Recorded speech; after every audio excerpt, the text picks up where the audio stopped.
Hello and welcome to EDC 516, Methods for Teaching Bilingual and Multilingual Learners.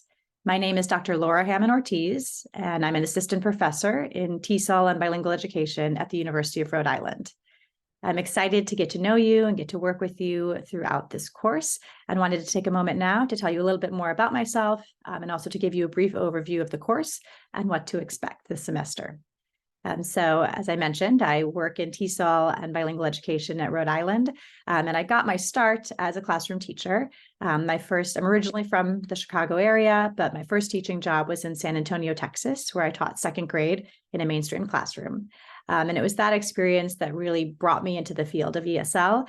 I realized that I needed more tools to be able to better support my emergent bilingual students. Many of my students were emergent bilinguals, and I had one student who was a newcomer from Mexico, and I knew that I needed more knowledge and tools to be able to support those students effectively. So that's what brought me back to graduate school to get my ESL certification. And then I continued to apply that knowledge in my future classrooms when I taught in Santiago, Chile, and then when I came back to the US and taught in Chicago. I've worked with second grade students, and I've worked with high school English, and then I've spent the last few years working as a teacher educator. So I bring a lot of different experiences to this course, and I hope to be able to share some of what I've learned with you as I continue to learn from you about the ways in which you're supporting your students in your classrooms.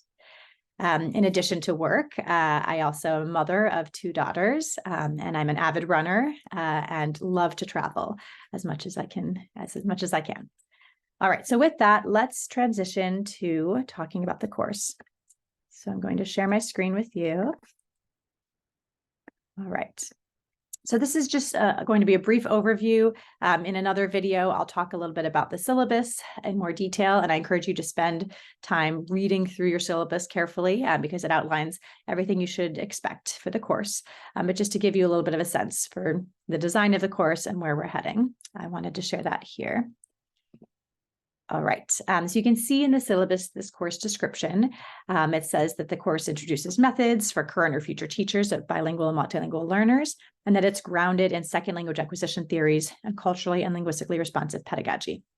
This is really important to me because I truly believe that a methods course is not just about getting a list of strategies that you can apply, but it's about learning strategies and methods in connection to theory and research, so that you understand when you're choosing a strategy like sentence frames or visuals or turn and talks, that you have an understanding of how that strategy is connected to what we know about language acquisition. So you're making those decisions strategically. And so I want to make sure that throughout this course that you feel like you've gained a deep enough understanding of theory and research so you can make those strategic decisions in your own classroom. So we'll begin the class diving into some of those theories a little bit. If you've taken other TESOL courses, you may have already been exposed to some of these, which is great. If this is your first TESOL course, it'll be a bit of a crash course into these theories and research. But I think an important way to get us all on the same page to then be able to think about how we can design really responsive classrooms for emergent bilingual students. And this course is also rooted in the belief that I have that all teachers are language teachers. That means regardless of what content you teach, regardless of what grade level you teach, you are a language teacher if you teach through the medium of language, which we all do, right? And so one of my goals in this course is for you to start to think about the language within your own classroom, to think about the ways in which you use language and you support your students to use language in ways and to become more strategic in how you think about providing supports and opportunities for language practice and language learning. And in addition, I want to emphasize that this course is not just about language acquisition. TESOL teacher educators and bilingual educators are also advocates for multilingual students and their families and communities. We know that our education system is not always set up in ways that promote equity for our emergent bilinguals and bilingual students and multilingual students. We know that our society also perpetuates many inequities for students. And so one of the key tenets of this course is I want you to start to see yourself as an advocate for the students that you work with, for their families and their communities, and to continue to work towards more equitable schooling and a more equitable society for those students in particular. All right, the second part of the course description explains that this course has been designed in alignment with tenets of experiential learning, or that we learn best by doing. And so because of this, the way that I approach learning, even though we're in an online asynchronous environment, I wanted to give you a chance to try out some of the methods and strategies that you're learning. So I designed a series of application activities to give you a chance to put your learning into practice. And I think that will really help to better connect the theory and the research you're learning as well, and give you some experience with how to cultivate responsive and supportive learning spaces for your students. So this just gives you kind of a one-slide visual of what the course assignments look like. And I'm going to talk through these in more detail in the syllabus video, but just so you can see briefly what will be expected in terms of assignments. The boxes in yellow outline a few of the ways that you'll be engaging in the course. So course engagement and participation and the weekly discussion forum are a key component of the course. Since we don't meet in person, those two assignments, engaging with the readings, participating fully in activities, watching the videos, and then engaging in the discussion forum with your classmates are really key to your success in this course and to your ability to kind of take as much as you can out of the course by being a full participant. There's also a brief quiz that you'll have near the beginning of the course where you'll be kind of reviewing theories, methods, and approaches. That's not intended to be a stressor. It's a quiz you can take multiple times. It's open note. It's just intended to make sure that you have the basics of different theories, methods, and approaches before we continue on in the course.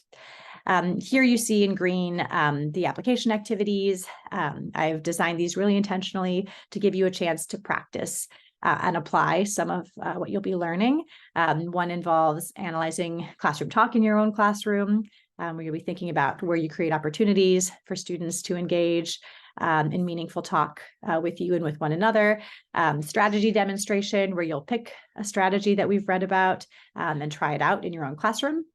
Lessons and materials adaptation, where you will be taking an existing lesson, either one that you've created or one that's in your curriculum, and you'll be adapting the lesson and the materials with it to make it more responsive for multilingual learners. And the professional development project, where you will create a professional development workshop for an authentic audience, which could be your colleagues.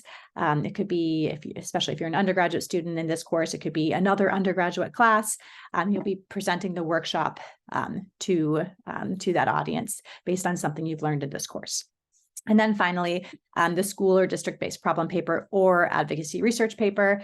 This is the major paper for the course, and it's a continuation of the paper that you began in EDC 501 if you're a master's or a certification student, where you will be implementing your research and implementing an action plan based on the research. Hopefully you've been working on this project a little bit already, so you've done some of the research component and now you can really focus on the action plan. But we'll spend a little bit of time during our first couple of weeks diving into this paper and making sure that you're set up for success. If you're not a certification or a master's student, you'll be doing an advocacy research paper in which you'll be researching a topic related to advocacy for multilingual learners, learning about the topic, and then writing a paper about what you've learned.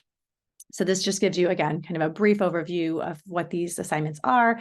You can read more about them in the syllabus and in subsequent videos. The course text is called Scaffolding Language, Scaffolding Learning. It's by Pauline Gibbons, and I'd like you to purchase the second edition. We'll be using this as our main course text, but of course I'll be supplementing it as well with other readings, articles, chapters, with videos from other sources, from the lecture videos that I'll create. So you'll see all of that together to support your learning, but this will be the main course text. So make sure you purchase that as soon as you can. And then finally, here's my contact information. I mentioned in the syllabus that the best way to get a hold of me is to send me a message through Brightspace, because I will get those messages a little bit more directly. And so I can make sure to respond as soon as I see them. But either way, if you have trouble figuring that out, you can always send me an email and I'll do my best to respond as quickly as I can. I also am happy to set up office hours. In the past, I had a set hour, but I felt like that wasn't always the hour that I chose wasn't always the hour that worked best for practicing teachers, which I know many of you are. And so I now have them by appointment. We can meet via Zoom, or if you prefer, we can meet in 714 Chafee and the Kingston campus where I work. Either one is fine. Just send me an email and we can set up a time to meet. And again, I'm happy to meet anytime. All right, so with that, I'm going to wrap up this video. Again, I'm so looking forward to meeting you and getting to work with you this semester. And I can't wait to get started.